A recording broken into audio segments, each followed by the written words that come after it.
Life is simple. And now the government is getting paid to now wipe out area. So now our identity was in our house, in our family, in our community, and now we're having to be moved out and pushed out. A lot of people dying. A lot of people, you know what I mean, dying from just starvation, things like that, being misplaced. And now you're in these refugee camps, and then that's where Dijon, you're born. You're born in this area of what's going on. Are we ever going to figure things out? You don't really have an identity. You don't know what's going on. You're just trying to make it day to day, day to day. Hopefully we can make it to the US. Hopefully we can make it to Europe. Hopefully we can make it to Australia and find a different way. So we put our hope in God. We're praying, you know, God, help us find a way. Help us get better. And now fast forward, we're able to get these US citizenships, we're able to get these European citizenships, and now we're away from all of that. And we're in this new land of opportunity. Before my parents came, they didn't even know what snow was. They thought it was salt falling down. So now we're in this new place, and then they like, oh, just use this credit card.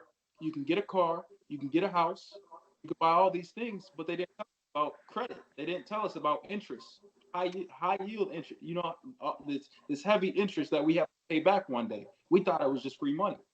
So now people are buying these homes, but we don't have the jobs, we don't have the financial knowledge to be able to manage it. Okay, so now we're going from a place of surviving, being in Sudan, being in Ethiopia, being in Kenya, we're surviving. That's it. And then we come to the US and we think we made it. But no, that is just only beginning. Now we have to learn how to strive.